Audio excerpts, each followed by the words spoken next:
We have content if you like real estate, if you like development, if you like discussion and analysis on our local economy, on where jobs are moving, on the intersection of policy and government and how it applies to moving the economy forward. I think today's program is tailor-made for you.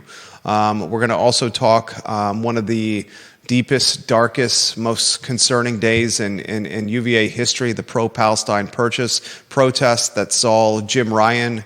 Maybe it was Jim Ryan, maybe it was not Jim Ryan, calling the state police to basically act as a militia and disbanding a pro-Palestine protest. Those charges are getting dismissed left and right. I'm going to applaud Jim Hingley, the Commonwealth's attorney, who listens to this program often, on how he's managed the cases of 27 protesters who were arrested at a pro-Palestine encampment on grounds of the University of Virginia on the 4th of May. We're also on today's program, we're going to chatter 307 Alderman Rd. We have another Lewis Mtn neighborhood for sale, Judah. Another Lewis Mtn house for sale. And it's just a few doors down from 303 Alderman Rd that traded to a local builder for $835,000 just a little while ago. Are we seeing Lewis Mtn residents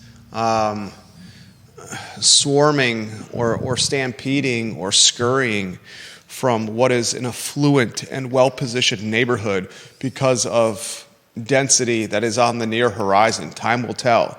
I will say this, Lewis Mtn neighborhood residents, if you're considering selling your home, those that list their houses now or in the very near future will be able to capture the highest dollar possible.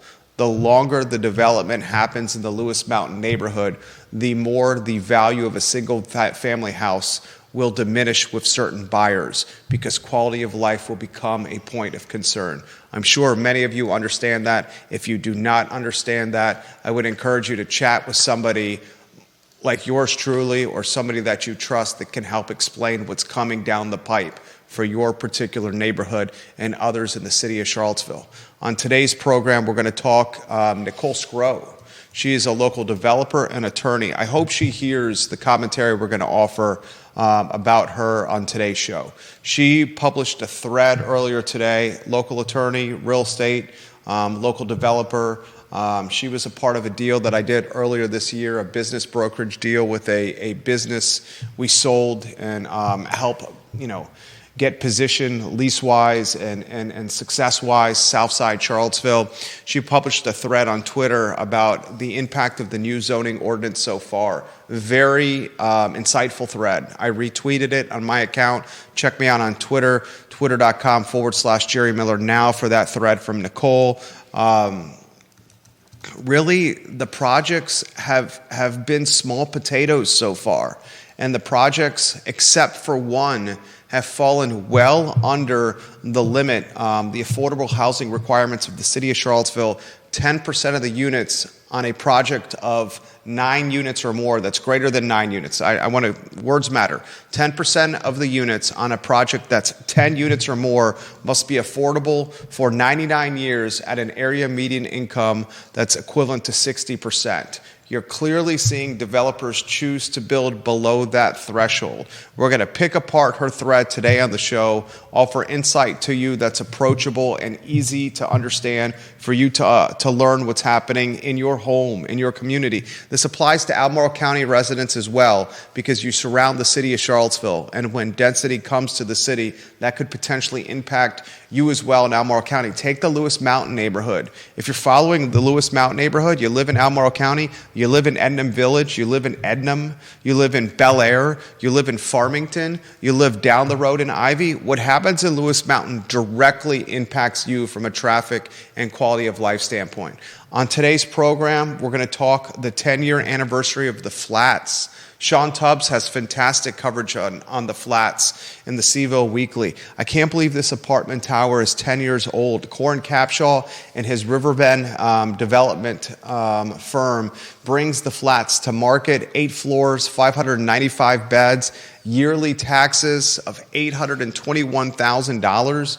I mean, hold on, $821,000 this year In total, it's collected the city of Charlottesville $6,350,000 from the flats, the 10-year anniversary. This building, on a 4-1 vote, with former councilor D.D. Smith being the lone no vote, has really had no impact in creating affordability in the city of Charlottesville. You can genuinely point to the flats and say, hey, we have a building with massive density right on the heart of the city.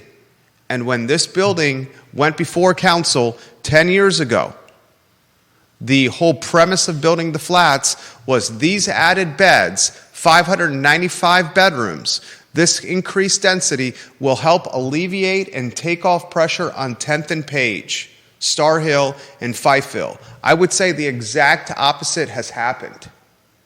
The exact opposite has happened. D.D. Smith offered this quote to the CVille Weekly. Quote, I'm going to read this verbatim. Quote, Charlottesville was told that a large student complex on West Main would moderate rents across town, stimulate a vibrant mixed-use community, and reintegrate West Haven and Fifeville into Main Street. Unfortunately, few, if any, of these benefits have occurred. End quote. That's D.D. Smith, who voted no on the project. Ladies and gentlemen, a microcosm of potentially the new zoning ordinance, today's zoning code, having very little impact moving forward on this community from an affordability standpoint. Nicole Scro's thread offers similar evidence to that statement that I just offered. On today's program, we're going to talk a commentary that I had in direct message capacity with Deep Throat about jobs potentially leaving the city of Charlottesville for Albemarle County. And I'm going to ask the question, what is Charlottesville, Virginia doing to maintain jobs in city limits? And I'm not talking hospitality jobs, ladies and gentlemen. I am not talking seasonal jobs that are significantly below the HUD median income family household of $124,200 for the Charlottesville metropolitan area. God, today's show is loaded. We'll weave Judah Wickhauer in on a two-shot. Before we do, we'll give Pro Renata some props, Judah. If we can get some photos on screen for PRN. Pro Renata, ladies and gentlemen, is doing some amazing things in Crozet. It's pivoting its models with its Crozet location into more of a sports bar. It's using the location it purchased in the Shenandoah Valley, the old Skipping Rock location, to brew its beer. So that's going to be the hub for beer making with its new brewmaster, the old Skipping Rock location. They purchased equipment flirting with $1 million in value, some of the best beer making equipment on the East Coast Pro Renata now has, and they're also developing literally real estate development in downtown Stanton as they expand their brand into downtown Stanton, which I'm extremely bullish on. I mean, if you have an opportunity to visit downtown Stanton, my family has, you see affordability right now, you see opportunity right now, you see upside right now. Is downtown Stanton, I'm gonna put this in a analogy form, Judah. 10th and Page. I'll try a very simple analogy. The Belmont neighborhood in 2000, is that what downtown Stanton is right now? The very Tony and posh Belmont neighborhood in the city of Charlottesville 24 years ago was a working class neighborhood loaded with affordability. Is that what downtown Stanton is right now? From an affordability and upside standpoint, I ask you that question. Are Dr. John Shabe and Pro Renata, this team, going to lead a reimagining of downtown Stanton with the significant money they're putting into? Seth Liskey, another gentleman who watches this program, I do business with Seth, have a meeting with Seth next week right here at the I Love CVille studio offices in the Macklin building. He's another guy that's a mover and shaker in downtown Stanton. I hope that gets back to to Seth Liskey, the talented real estate developer, friend of the program. I sincerely mean that. I lived in Belmont in 2005, right after UVA, 2005. And my street, Little Graves, lived there for a couple of years, working class people. I watched firsthand as homes were either completely gutted or torn down. I watched Adam Frazier, the owner of Mockingbird, the owner of The Local, and much of downtown Belmont, basically tear down a house on Graves and turn it into a beautiful home where he's raising his wife and children in. Okay? Belmont, 2000, downtown Stanton right now. So much to cover on the show. Judah Wickhauer on a two-shot. I ask you this question all the time. Which headline is most compelling to you today and why, before we go to the rundown? For me, I think the UVA story is the most compelling. I'm very interested in the fact that 4 people have decided that they would rather take this to court and find out what's going on at UVA rather than take the easy out and just let their charges be dropped. Set the stage of what the 4 people are doing. The who, what, when, where, why from today's Daily Progress article. Jim Hingley occasionally watches and listens to this program. I'm very much involved with this story. I think Mr. Hingley showing grace and with the 27 protesters here. Show is yours on the 4 that are pursuing a path of, some would say, ballsiness, aggressiveness, a path that says, look, we're going to stand up for our rights to protest, and the fact that what the University of Virginia did to us on the 4th of May was completely wrong. Yeah, I don't even know if it's grace. I think it's just, common sense? Yeah, common sense. Hingley is a smart guy, and I think almost anyone looking at this situation can see that this is nuts. Something is way off. We've been saying it since we first started talking about it. Just doesn't make sense. We said from day one on this talk show that utilizing the Virginia State Police as an organized militia, as basically military, to pepper spray students to keep them from protesting in what was pretty much a peaceful outing was going to be one of the worst days in UVA history. And everything we said is proven to be correct. We said the protesters, the 27 of them, would have the charges dropped. We said it on the 5th, 6th, or 7th of May. That's become a reality. The charges are being dropped. There's 4 that were arrested that are saying, hey, we're going to take this even further, and we're going to make a stance through legal procedures and show the world that what the University of Virginia did was wrong. What UVA could do, and what's best for the University of Virginia brand, is to close this chapter as quickly as possible. I think that's what's happening right now. And any of the students that are still have their degrees in limbo, there are some graduating students that have not been able to graduate because they were a part of this pro-Palestine protest. They still have their degrees in limbo. It's not until a trial of their student peers this fall will they know if they get their degrees.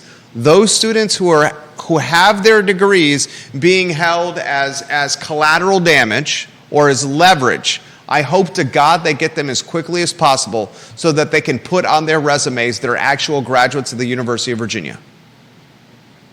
That seems like absolute common sense. Please, UJC, follow the common sense of Albemarle Commonwealth's attorney, Jim Hingley. Yeah. And whoever ordered Jim Ryan to militarize the state police, we would love to know who you are. I doubt you will rear your head in this regard. I don't think it was Ryan, and I will stand on that hill for eternity.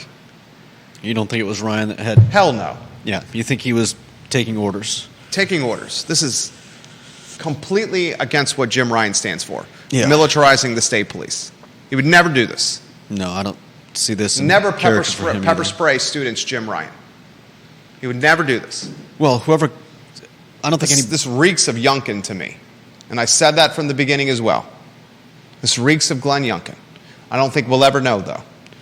I don't know that Youngkin would send them in specifically to pepper spray people, but I think that there was a breakdown in communication. Obviously, somebody ordered, like you said, Ryan to bring them in, and since I think having police that aren't local makes it easier for this makes the local police and the Virginia police and the Albemarle County police look bad. It makes it umbrellas police as military and makes the local guys who are trying to do it right look bad. Nearly all the 27 protesters who were arrested at the pro-Palestine encampment on grounds have had their cases dismissed. Next topic, Judah Wickower. I think this is one that you should offer the headline on. Next topic, okay. 307 Alderman. 307 Alderman Road, ladies and gentlemen. Multiple people sent me this listing. Has an asking price of $925,000. Do you have photos of 307 Alderman Road? Yeah. Can we rotate those photos on screen, please? 307 Alderman Road, the listing agent is Bob Durr of Real Estate 3 North. I'm going to start my commentary by saying this. The photos are rotating on screen. Ladies and gentlemen, I think Bob Durr is doing well by his client, trying to get as much top dollar as humanly possible. The next door neighbor, or a few houses down from 307 Alderman Road, is 303 Alderman Road. And 303 Alderman Road sold to Evergreen Builders earlier this year. They came out, Luke Cole of Long and Foster, the listing agent, he initially came out with an asking price of $1 million, a ranch-style home that completely needed to be gutted. What ended up happening, or what's going to end up happening, is the ranch-style house is going to be razed. It's going to be knocked down by Evergreen, and they're going to build townhomes in its place. That home came out with an asking price of $1 million. 307 Alderman Road has an asking price of $925,000. It's smaller than 303 Alderman Road, ladies and gentlemen. Only 1,300 square feet, 307 Alderman Road. 1,329 to be exact. 3-bedroom, 2-bath. 4 days on Zillow, significant web traffic, 1,100 plus views, and 38 saves already. 307 Alderman Road. He talks about the third of an acre lot, the large open backyard, the classic Cape Cod location, but the true nitty-gritty of this listing is the last couple sentences in the Zillow listing. The zoning presents the possibility of building as many as 6 or more dwelling units on the property, subject to the approval of the proper authority. Ladies and gentlemen, this house, after seeing what happened at 303 Alderman Road, is primed to be knocked down and for density to be built in its place. The owner of this property saw what happened at 303 Alderman Road and, far from coincidentally, listed his or her house and said, let's see what happens. I'm going to take the address, I'm going to go to the Charlottesville GIS, and I'm going to give you a little history on this project. It's public record. Anyone can do this. This is far from speaking out of turn. This is absolute public record. I got the address copied. I got the GIS open. I put it in there. I go to search, and you see the owner is the agent himself. Bob Durr, Real Estate 3, owner, Robert Durr. You see that? They've had this property for 25 plus years. This property. He is in the business of real estate. It has an assessed value of $755,000. Are we going to see 303 Alderman Road a few houses down? Fair question. Next question I have for you, the viewer and listener. If 307 Alderman Road follows the path of 303 Alderman Road,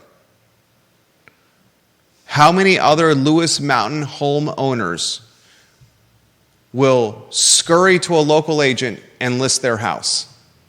If I was an enterprising Lewis Mtn real estate agent, or if I was an entrepreneurial realtor and car, I would be utilizing marketing materials, direct mail.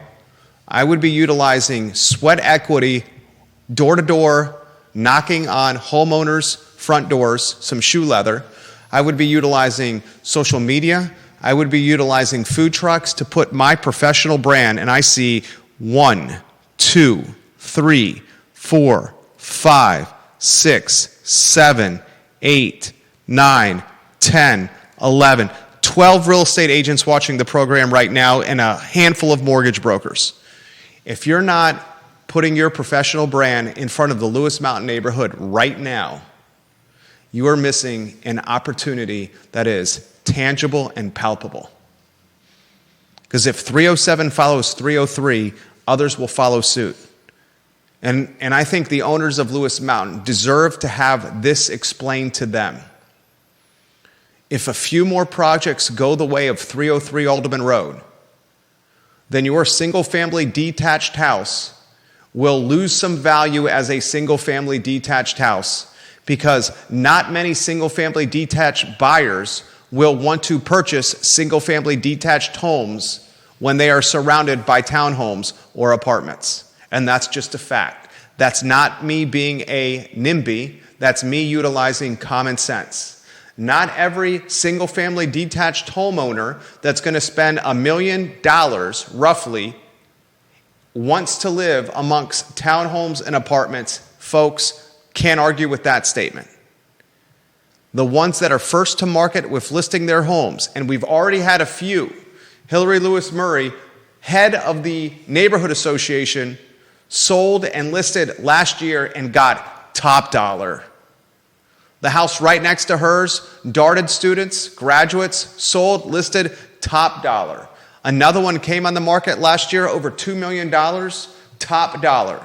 Those three transactions, the first to market that cashed out at peak performance. 303 Alderman Road, for the condition it was in, probably cashed out at close to peak performance. The value of 303 was the fact that it was a corner lot with roads on two sides of it. Agents, target the neighborhood. Brokers, target the neighborhood.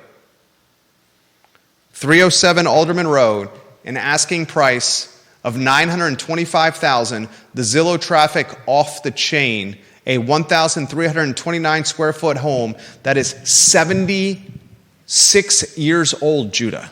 Wow. With an asking price of $925,000. What's your bet on what happens to this property?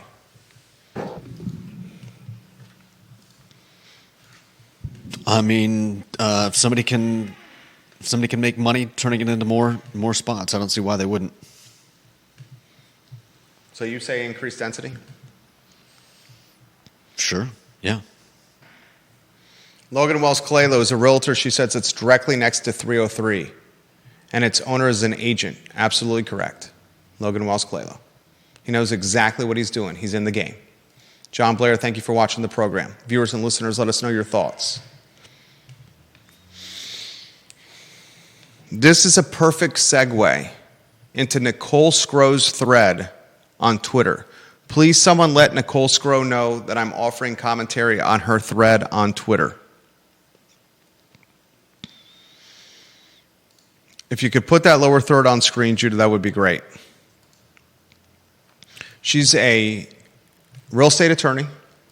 She's a developer of real estate, actually has done projects. She built 2 beautiful homes next to the Willen Mill storage facility. Beautiful homes, Nicole. She's helped facilitate business brokerage transactions that I've been a part of. She offered a thread on what the new zoning ordinance has done so far from creating density. Now that we're at the 6-month milestone of the NZO, we're 6 months in. I'm going to get to that thread in 15 seconds. Before I do, these comments from Deep Throat. I did not realize that 307 Alderman Road was next to 307 Alderman Road. This is what I mean by contagious development, he says. The owner of this property, who's a real estate agent himself, does not want to live next to 6 units that are 40 feet tall that would tower his house in Lewis Mtn. His $1 million house. Does he actually live there? He's the owner of the house. Yeah. Does he live there? I would imagine he lives there. Okay. You're saying, is it a rental? No, Could be a rental. I'm just curious. He is the owner of the property. I would imagine he lives there, but it's a fair point that you made there. Could be renting it. That's a perfect segue into the flats at West Main, towering over West Haven and Fifeville, which we will get to at the bottom of the show. Before we get to that topic, Nicole Scro's thread.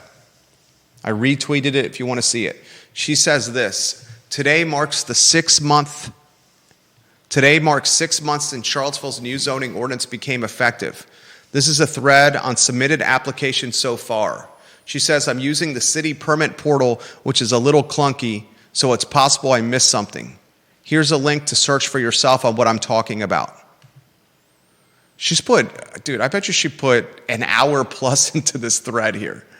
The first project, 133 Stribling. It was submitted on March 22nd. Developer Lee Construction Group, applicant Kirk Hughes and Associates. Previous versus current zoning, R2 to RB. Proposed density, 12 multifamily units. So this is above the 10-unit threshold. Second project, 485 14th Street Northwest. Proposed density, 2 3-bedroom apartments. This is below the 10-unit threshold. Third project, 217 Oak Street. Proposed density, subdivision of excess yard off existing home to add additional buildable lot. Fourth project, 404 Oakmont. Proposed density, subdivision of excess yard off existing home to add additional buildable lot. It's creating value, those two, for what they already own. Next project, number 5, 1117 Harris Road. Proposed density, accessory dwelling unit above garage. They're basically taking some unfinished space above a garage and try to turn it into an ADU. Next project, 303 Alderman Road. We talked 303 Alderman Road. R1 to RB, proposed density 6 townhouses. Deep Throat speculates these are $1 million plus when they come to market for the math to pencil out with these 6 townhouses. The man knows real estate inside and out. Next project, and this is the doozy, 2030 Barracks Road. How hard would it be for you to get a Google map to show where 2030 Barracks Road is, Judah, and put it on screen? I can do that. I should have asked you that in advance. Could you put it with a red circle around it or not? I know you're doing this on the fly. If that's too difficult, I totally understand. I can. You just need to give me a minute or two. 2030 Barracks Road, 2030 Barracks Road. I want to see where that's at and have the viewers and listeners see it. Screenshot Google Maps and red circle around it. 2030 Barracks Road. Here's the doozy. This is. I love doing this talk show. It makes me more informed of what's happening in the community. Doing this show, it makes me better at the real revenue streams that we do. 2030 Barracks Road was submitted on August 19th. That was 2 effing days ago. The developer, Greenshire Holdings, Jeff Moran. The applicant, Nicole says it's unknown. She can't view the development plan. The previous versus current zoning, R1 to RB. The proposed density is 24 units, 2 zoning lots. And she adds some commentary in this tweet. I would love to see this one, but looks like the plan is not uploaded yet. It's probably not uploaded yet because it's not even 48 hours old. Then she highlights 1609 Gordon Avenue. Proposed density 9 units, right below the threshold of the affordable housing requirements that the city has with the new zoning ordinance. And then she highlights friend of the program, Roger Voisinay, who came on this show to talk 1317 East Market Street in the Woolen Mills neighborhood. That's going to be 3 additional lots in the rear yard. Basically, a house. It's going to have 3 additional lots, so 3 new units complementing 1 existing unit. All of these are small potatoes. All of these are frankly the antithesis of what Livable CVille and other housing activists said would happen if we relaxed or loosened the zoning code. They said if you relax or loosen the zoning code, you will have significantly more supply. Significantly more supply will create housing affordability. We have not seen that happen. I'm going to make a compelling argument later in the program how the flats on West Main are a microcosm of how additional supply does not create affordability around the neighborhood. But I'll table that for now. There's one project, 2030 Barracks Road, that can be the flag waver, the champion, the I'm dying on this hill for zoning activists, for new zoning ordinance champions. If 2030 Barracks Road, and let me know when you have that screenshot so I want to see where it is as well. If that becomes 24 units, you have a project that could be the first true density birther, the first true density materializer with the new zoning ordinance. The other ones, I'm not throwing shade on the other ones. The other ones are, you can count them on two hands. And they're all focused for the most part of staying under that threshold, that affordable housing threshold. 10 points of units on developments of 10 units or more must be tied to an AMI of 60% for 99 years. I mean, that math doesn't pencil out. That's why Neil Williamson, the president of the Free Enterprise Forum, is Neil watching today? That's why Neil Williamson has said we absolutely have to change the affordable housing requirements of the new zoning ordinance for us to see projects that are 10 units or greater. I want to thank Nicole for putting this thread together. Deep Throat says it's behind the CVS. Oh my God, it's that house? Jesus. I should have known that. God, is my wife watching this program? Oh, I feel like we lucked out on this. I didn't even realize. I should have known this. What was the address of the one that Bob Hendrick had, the former attorney of UVA, Deep Throat? Can you put that in the thread? I toured, before we purchased just west of the city, we toured a house on Barracks Road that Nest associate broker Bob Hendrick had for sale. A beautiful brick Georgian behind CVS. We did not win this deal. Another family that was very pro bicycle riding won the deal. We lost it. The house, fantastic bones and a great lot. And it had this huge park next to it. 2028 Barracks Road was the house we didn't win. Thank you. 2028 Barracks Road was the house we didn't win. I'm going to go to the GIS. God, I fucking love doing this show. 2028. You got the map, J-Dubs? You're making moves. You're just making moves over there. 2028 Barracks Road was the house that we looked at purchasing. Owned by, previously, Tim Heafy. Maps on screen. Judah's got the map on screen. Judah, you're on point today. Look at the screen, viewers and listeners. Red circle on 2030 Barracks Road. Behind the CVS, the shopping center across from Barracks Road Shopping Center.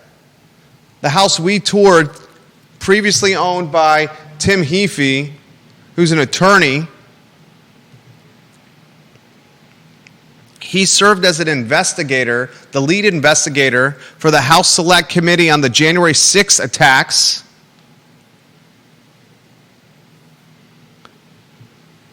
McGuire Woods guy, U.S. Attorney guy, Western District of Virginia.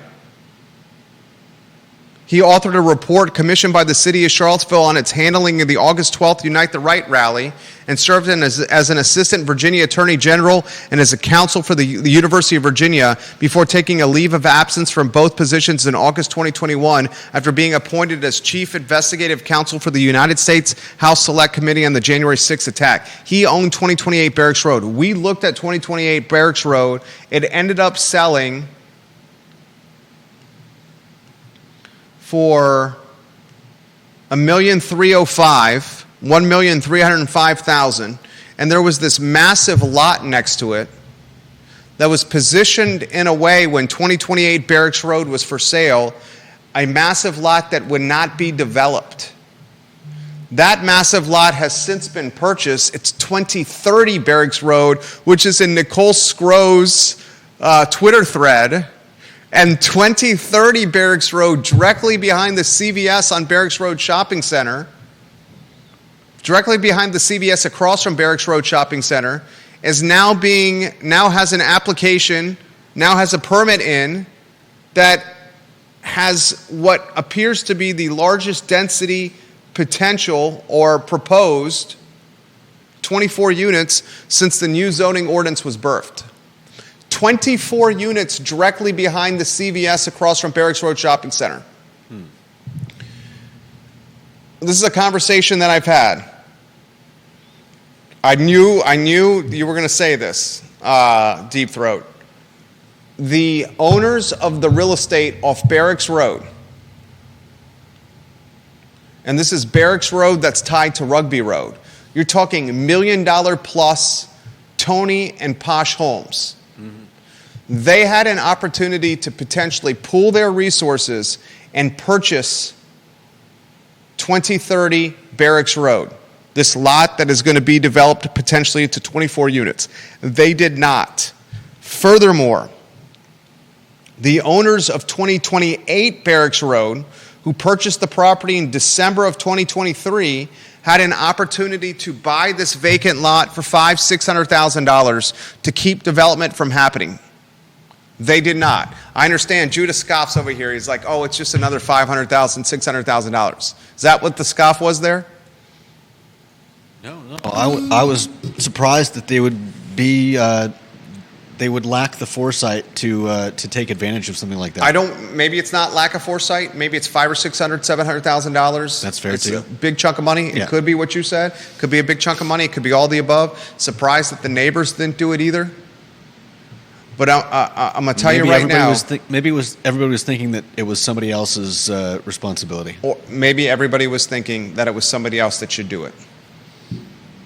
And frankly speaking, this is what happens when you don't have a very strong homeowners association in place. Mm-hmm. A strong homeowners association can organize and galvanize and quickly purchase, develop land that's got developmental upside. I've seen this firsthand. I previously lived in the Redfields neighborhood in Southside Charlottesville on Rockledge Drive. And I watched the homeowners association and Redfields purchase a swath of acreage to keep development from happening. Mm. And then they carved the swath of acreage into some of the most fantastic trails to navigate and walk. Redfield's one of the best neighborhoods in Albemarle County. Yeah. Houses go on the market for a few days and they trade right away. Phenomenal neighborhood. If that swath of acreage in Redfields had been developed, and if the homeowners association had not have acted quickly to purchase it, it would not be nearly the quality of life or upside or value that it is today, because it would have been a cluster duck, quack, quack, when it comes to rooftops and houses. Mm. Barracks Road, this area, did not have the organization in play of a true homeowners association. And they saw before their very eyes a swath of land get purchased by a developer. Nicole Scro has highlighted it. Greenshire Holdings, Jeff Moran, who is going to use the new zoning R1 to RB to build 24 units behind the CVS.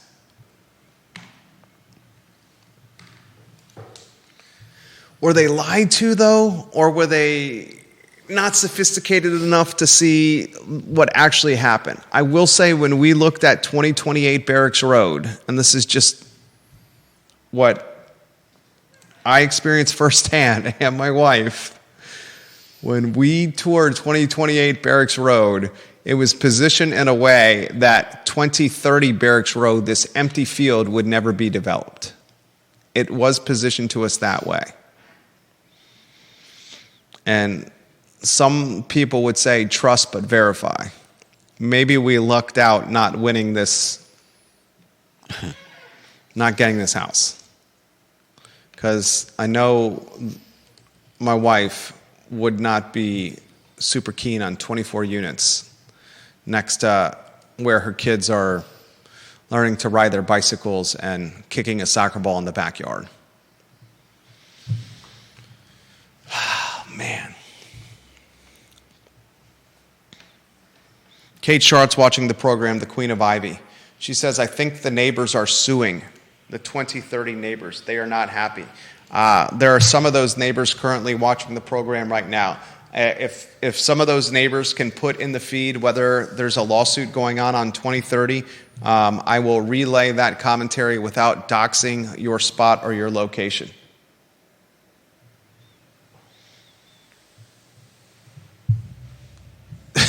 Bill McChesney says, that would be nuts to build those units there. Folks will not like that. And he says, I don't see council buying this. They will think that those well-heeled people deserve to suffer. So you think, Bill? Well-heeled. What?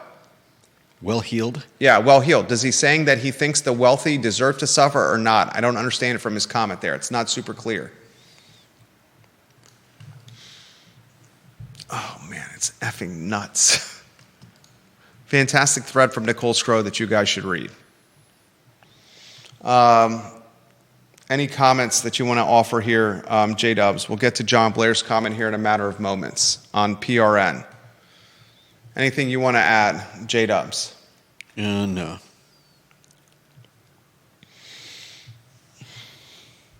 What's the next headline? Next headline is... I think I get what Bill McChesney's saying. What's he saying? That council will approve it or not? I think he's saying that council's not going to touch this. He's saying in terms of buying this out, like they did with the Ravenna land, and like they're helping to do with. Oh, okay. With He's Carlton saying, okay, Park. Yeah, got it. He's saying they're going to say, they deserve what they get. Okay, they got money. Screw them. That's a hell of a topic right there. That's a damn good topic from the mayor of McIntyre. Is 2030 Barracks Road more dirt that the city could purchase to kibosh development, just like it did with Wendell Wood down by the banks of the river, Ravenna River, or how it helped with a bridge loan, Habitat for Humanity, buy the Carlton Mobile Home Park? They could, but as per Bill McChesney's comment, why would they? Is that fair? Is Bill McChesney? Thank you, Bill. This is a great comment. That's a topic for another show. If the city council, if the neighbors in Barracks Road go to city council and they say, you went and purchased that land by the Ravenna River to keep development from happening, and you offered a bridge loan at Habitat for Humanity to keep a trailer park from being developed with a $7 million acquisition on the table. You got to do the same thing for us on Barracks Road, because we don't want these 24 units in a gully by the CVS with no road infrastructure in place. And if city council says no to that, is that a perception crisis for city council? Sadly, I think they've got city councilors watching the program right now. I think they've got at least reasonable reasons for doing what they did in the other two cases, whereas in this one, I feel like there's less justification for it. I can see them, refusing to do something like that and not end up looking. Why do they have less of a justification? What would the justification be in buying this land? Just because somebody doesn't want it developed behind them? What was the justification of the bridge loan with the Carlton Mobile Home Park? Affordable housing. Wouldn't more density instead of 3 years of mobile homes create more affordable housing? New zoning ordinance, you increase the density, you increase the supply, you make affordability happen. Not necessarily. I mean, how about the land by the Ravenna River? What about it? More density, more supply, more affordability. Why not there? Well, the arguments for them buying the land as they did were to protect the neighborhoods downstream on the floodplain that would be affected by construction upstream from them, and possibly create more possibility of issues the next time we have flooding along the Ravenna. Fair point. I'll counter that point.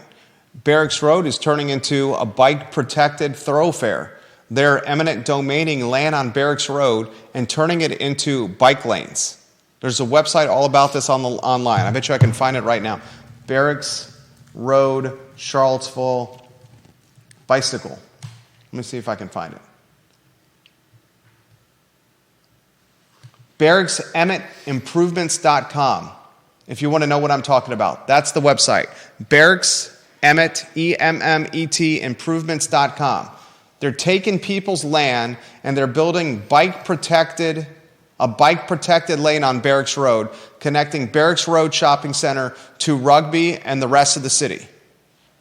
They're spending all this effort and money to do that just to have 24 units constructed and have that bicycle project impacted negatively for potentially months, if not a year plus to come. Then the risk and danger of adding the traffic and vehicles of 24 units tied to a bicycle thoroughway. That's not enough leverage or evidence? Or you think the Rivanna River is far more compelling, and you think 60 mobile homes is far more compelling?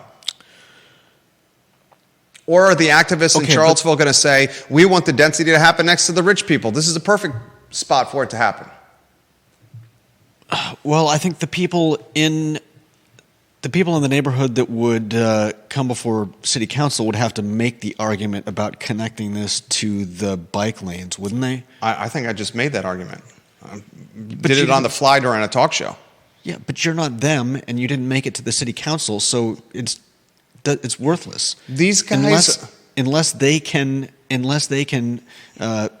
turn that into a compelling argument and bring it before city. How hard is it to do that?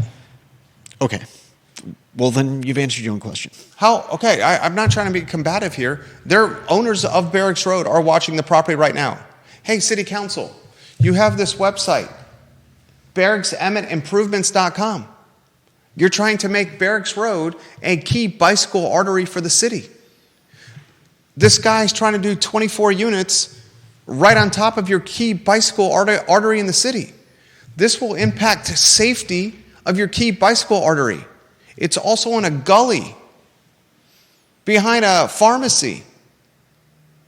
You can't say we want bicycle safety and then put 24 units in their vehicles that go with it on the bicycle artery. Is it actually splitting the artery? It's right on the artery. It's the gateway to the artery. And then you put it in front of council. And if council says, no, we're not going to buy the land, then you push back and said, hey, you bought the land by the Rivanna River and the High Street neighborhood, and you bridge loaned the mobile home development to help Habitat save 65 mobile homes for 36 months. What gives? This is a catch-22. We said with the bridge alone, with the mobile home park, and we said with the city buying the dirt by the river to keep Bo Carrington and Wendell Woods project from materializing, we said, and the councilors are watching it right now, that it was setting a nasty and dirty precedent that was going to be used against them. We said that was going to happen on the show. I'll bet you $50. You want to take that bet? I'll bet you $50 right now that neighbors in the Barracks Road neighborhood organize, galvanize, and strategize and say, this bicycle improvement artery is being constructed right next to these 24-unit proposal, and you should buy this land or kibosh that project. You want to take that bet? No. Why don't you want to take that bet?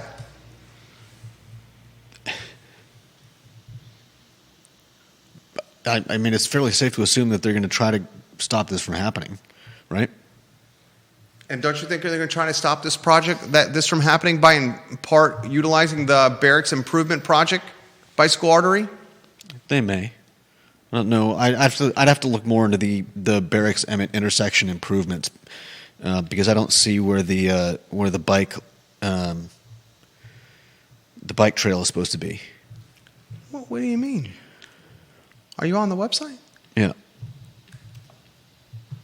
We can try to play it. This is a topic. This is a great topic for tomorrow's show. Let's see. It's right there. Here it is. Scroll down. Yeah, that's a map that doesn't really give us any information. That's just a Google map. There's 2030 Barracks Road. Yeah, but that's about the intersection. It's not about the bike lane. The bike lane is going to go right down Barracks, and they're going to build an additional turning lane right here. All right. Well, then I think that's a poor argument, though, because they're going to allow 24 units to be built on a bike lane. It's not going to be built on the bike lane. The bike lane's in the road. How are the construction, the bulldozers and the dump trucks and the pickup trucks and the jackhammers and the concrete, aren't they going to go through the bike lane to build the project? I mean, are you being serious right now? It's the same argument they made with getting into the Rivanna River. The High Street neighborhood made the argument that for a year plus, you're going to have dump trucks and construction equipment going down High Street. But that wasn't the only argument. That was one of the key arguments they made. They said heavy equipment should be going down High Street and cutting through our neighborhood. It's only 2 lanes. It's going to impact our quality of life. There's no entrance point. Pretty sure that's why Bo Carrington bought the Double Horseshoe Saloon as an entry point for his project. Has since sold the Double Horseshoe Saloon to the owners of the Rivanna River Company. Okay. Hey, 24 units on Barracks Road. Let's send some dump trucks and some heavy machinery and some bulldozers and some backhoes and some concrete and about 1,000 F-350s cut through the bike lane and down a 2-lane road. Seems like a pretty compelling argument to me. We should say, let's table that topic for tomorrow. We can pick apart the website. Let's write this down. I'll write it down too. We can both research it. Viewers and listeners, you too. BarracksEmmetImprovements.com. We'll ask for some compelling commentary from the Barracks Road neighborhood that's watching the show. And we'll talk about 24 units potentially next to million-plus mansions. The Blue Ridge neighborhood right across from Barracks Road, there's houses on Barracks Road as you're going to Barracks Road Shopping Center. There's houses on the road, Barracks Road. My wife and I looked at 2028. And then there's the Blue Ridge neighborhood across from Barracks Road. Some heavy hitters live in the Blue Ridge neighborhood. Those heavy hitters, I'm talking like the power players of Charlottesville live in the Blue Ridge neighborhood on the other side of Barracks Road. I'm very curious to see how those power players handle this. Because 24 units of traffic on that road? Let's go to John Blair. He's got 2 comments. His photo on screen. We'll get to the flats as well. God, today's show had so much content. We're already at the 1-hour marker. He says this. First, Jerry, less than 0.2 miles from Pro Granada's downtown Stanton restaurant, there is a new upscale restaurant by Ian Bowden. I know of 2 Charlottesville couples that have already gone to this restaurant, Maud and the Bear, and have raved about this restaurant. I'd offer this. Downtown Stanton is probably not quite the same as Belmont. The housing stock is in pretty good shape, so there's not a lot of gentrification opportunities available, but it's still primed for growth. Here's a link to Maud and the Bear, and he shares a link on my LinkedIn page. Follow me on LinkedIn. Ladies and gentlemen, John Blair offers great commentary there. You should follow John Blair as well. He also says this, Jerry, I think the fundamental issue with this upzoning debate in Charlottesville and other cities nationwide is this. In the end, real estate and housing are market-based. In fact, American real estate is one of the biggest markets in the world. The government simply cannot dictate outcomes in this space. Amen, brother. 1,000%. 1,000%. Except on Rivanna River and at the mobile home park. And maybe on Barracks Road. We're going to have to save the jobs being lost in the city of Charlottesville. Give them a tease on the jobs being lost in the city of Charlottesville and what's happening, Judah. Let's see. The data that I saw showed that jobs are going down in Charlottesville and going up in Albemarle County. And I believe there was some institutional moves as well. City of Charlottesville is losing quality jobs, and Albemarle County is gaining them. Yeah. The City of Charlottesville's Economic Development Authority likes to champion storefronts that are being filled on the downtown mall. I push back on those filling of storefronts on the downtown mall because the businesses or the entities that are filling them are the Charlottesville Redevelopment and Housing Authority, the Operation Hope entity that's reassimilating folks that have done hard time into the community, the Parks and Recs Department, the cell phone provider of folks that are on financial margin. Some of the businesses, some of the storefronts that are being filled are not the businesses best suited on the mall. I also have pushed back on the Economic Development Authority's strategy to create the economy or to drive the economy forward, a strategy rooted in diversity, equity, and inclusion. I pushed back on that as well. We're seeing jobs head to Albemarle County. We'll talk about that tomorrow. I want to close with conversation about the flats. Sean Tubbs' excellent article in the CVille Weekly about the flats, if you want to get that lower third on screen. A couple of bullet points for you. This is the 10-year anniversary of the Flats apartment tower.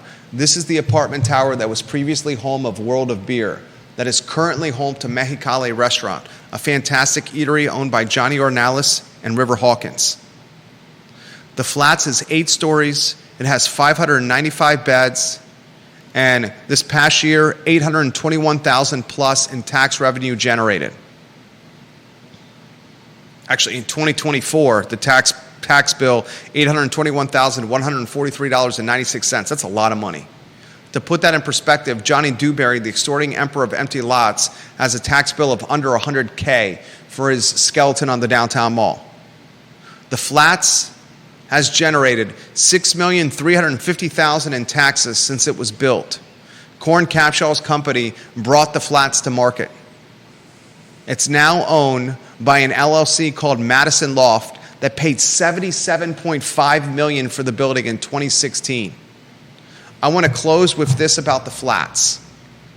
I want to close with this commentary.